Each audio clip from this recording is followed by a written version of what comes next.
বাংলাদেশের সর্বশেষ গুরুত্বপূর্ণ আপডেট সংবাদে আপনাকে স্বাগত। শুরুতেই সংবাদ শিরোনাম, পরে বিস্তারিত। শুরুতেই জানাবো, ইসকন নেতা চিন্ময় কৃষ্ণ দাসের জামিন নামঞ্জুর।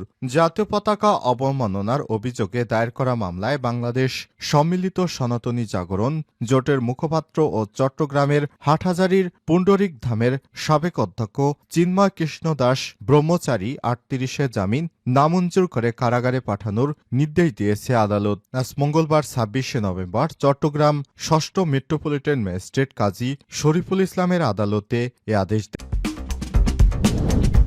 এরপর জানাবো, হামলায় ৫০ কোটি টাকার বেশি ক্ষতি, মামলার প্রস্তুতি নেওয়া হচ্ছে বললেন ডিএমআরসি অধ্যক্ষ। রাজধানী যাত্রাবাড়িতে ড মাহবুবুর রহমান মোল্লা কলেজে ডিএমআরসি হামলার ঘটনায় মামলার প্রস্তুতি নেওয়া হচ্ছে বলে জানিয়েছে কলেজ প্রশাসন। এদিকে সংবিধান সংস্কারে কমিশনের কাছে লিখিত প্রস্তাব দিল বিএনপি।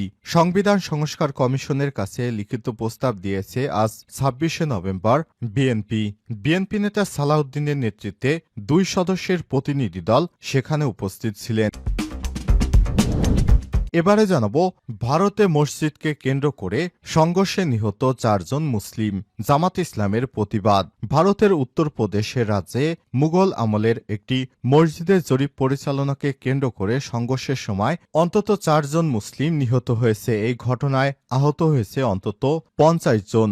রাজ্যের সম্বল জেলায় হিন্দু মুসলিমদের মাঝে সংঘর্ষের ঘটনা ঘটে। এতে ভারতের প্রশাসন হিন্দুদের পক্ষ নিয়েছে। এর জন্য জামাত ইসলাম প্রতিবাদ জানিয়েছে। এবারে জানাবো, জোর করে পদত্যাগ করানো সেই উপাধ্যক্ষের মৃত্যু। আওয়ামী লীগ সরকারের পতনের পর জোর করে পদত্যাগ করানো চট্টগ্রাম নগরের হাজেরা তজু ডিগ্রি কলেজের উপাধ্যক্ষ SM আয়ুব ৫৯ মারা গেছেন। আজ হৃদরোগে আক্রান্ত হয়ে চট্টগ্রামের একটি বেসরকারি হাসপাতালে তিনি মারা যান। এবং সর্বশেষ জানাবো, ইমরান খানের মুক্তির দাবিতে উত্তাল পাকিস্তান, পুলিশ নিহত। কারাগার থেকে বিরাট বিক্ষোভের ডাক দিয়েছে পাকিস্তানের সাবেক প্রধানমন্ত্রী তেহরিকি ইনসাফ এর প্রতিষ্ঠাতা ইমরান খান। তার এই আহ্বানে রাজপথে নেমে এসেছে হাজার হাজার নেতাকর্মী। গণহারে গ্রেপ্তারের পরও ঠেকানো যায়নি জনস্রোত। উত্তাল হয়ে উঠেছে পাকিস্তান। নেতাকর্মীদের সঙ্গে সংঘর্ষে দেশটিতে একজন পুলিশ সদস্য নিহত হয়েছে। এছাড়াও আহত হয়েছে কয়েকজন। আজ বার্তা সংস্থা রয়টার্সের এক প্রতিবেদনে সব তথ্য জানানো হয়েছে। প্রিয় দর্শক, এতক্ষণ শুনছিলেন সংবাদ শিরোনাম, এবারে বিস্তারিত। তবে তার আগে বন্ধুরা, অনুরোধ থাকবে এই সংবাদটিতে একটি লাইক দিন। এই চ্যানেলে আপনি নতুন হয়ে থাকলে আমাদের সংবাদটি দেখতে দেখতে চ্যানেলটি সাবস্ক্রাইব করে রাখুন, যাতে করে বন্ধুরা আমাদের পরবর্তী লেটেস্ট আপডেট সংবাদগুলো সবার আগে আপনার কাছে পৌঁছে যায়। আর বন্ধুরা, কমেন্ট করে আপনার মূল্যবান মতামত জানিয়ে দিন আপনি বিশ্বের কোন দেশ থেকে বা বাংলাদেশের কোন স্থান থেকে আমাদের সংবাদটি দেখছেন এবং শুনছেন। এবারে বিস্তারিত। ইসকন নেতা চিন্ময়ের জামিন নামঞ্জুর। জাতীয় পতাকা অবমাননার অভিযোগে দায়ের হওয়া মামলায় বাংলাদেশ সম্মিলিত সনাতনী জাগরণ জোটের মুখপাত্র চট্টগ্রাম হাটহাজারী পুণ্ডরিক ধামের সাবেক অধ্যক্ষ চিন্ময় কৃষ্ণ দাস ব্রহ্মচারী ৩৮ জামিন নামঞ্জুর করে কারাগারে পাঠানোর নির্দেশ দিয়েছে আদালত। আজ মঙ্গলবার ২৬ নভেম্বর চট্টগ্রাম ৬ষ্ঠ মেট্রোপলিটন ম্যাজিস্ট্রেট কাজী শরীফুল ইসলামের আদালতে আদেশ দেন। এর আগে কঠোর নিরাপত্তায় সকাল ১০টা ৫০ তাকে আদালতে হাজির করা হয়। এ সময় আদালত প্রাঙ্গণে ভিড় করেন চিন্ময় দাসের ভক্তরা। এর আগে গতকাল সোমবার বিকাল ৪টার দিকে চিন্ময় কৃষ্ণ দাস ব্রহ্মচারীকে রাজধানীর বিমানবন্দর এলাকা থেকে গ্রেপ্তার করে ঢাকা মহানগর গোয়েন্দা পুলিশ ডিবি গত ৩১ অক্টোবর বিএনপির নেতা ফিরোজ খান বাদী হয়ে কোতোয়ালি থানায় মামলাটি দায়ের করেন। এ মামলায় চিন্ময় দাস সহ ১৯ জনকে আসামি করা হয়েছে। মামলার অভিযোগে বলা হয়, গত ৫ আগস্ট বাংলাদেশ গণঅভ্যুত্থান সংগঠিত হওয়ার পর নগরে নিউ মার্কেট মোড়ে 0 পয়েন্টে স্তম্ভের উপর বৈষম্যবিরোধী ছাত্র জনতার একটি জাতীয় পতাকা উড়ানো হয়, যা এখনও সেখানে উঠছে।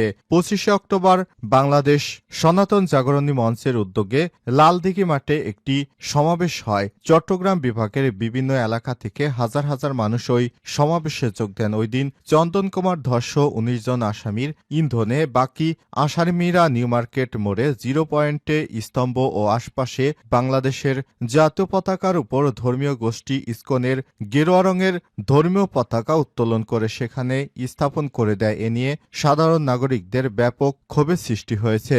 এ মামলার পর ইসকন প্রবর্তক ধাম অফিসিয়াল ফেসবুক পেজে একটি ভিডিও বার্তায় রাষ্ট্রদ্রোহ মামলা প্রসঙ্গে চিন্ময় কৃষ্ণদাসের একটি বিবৃতি প্রকাশিত হয়। সেখানে তিনি মামলাটি সনাতনীদের ৮ দফা দাবি আদায়ের শান্তিপূর্ণ আন্দোলন কর্মসূচিকে ভিন্ন খাতে প্রবাহিত করার অপচেষ্টা হিসেবে ব্যাখ্যা দেন। ওই বিবৃতিতে চিন্ময় দাস বলেন, গত ৫ই আগস্টের পর সনাতনীদের উপর হামলা নির্যাতন চালানোর প্রতিবাদে আমাদের আন্দোলন, এই আন্দোলন বর্তমান সরকার কিংবা রাষ্ট্রের বিরুদ্ধে নয়। হামলায় ৫০ কোটি টাকার বেশি ক্ষতি, মামলার প্রস্তুতি নেওয়া হচ্ছে ডিএমআরসি অধ্যক্ষ।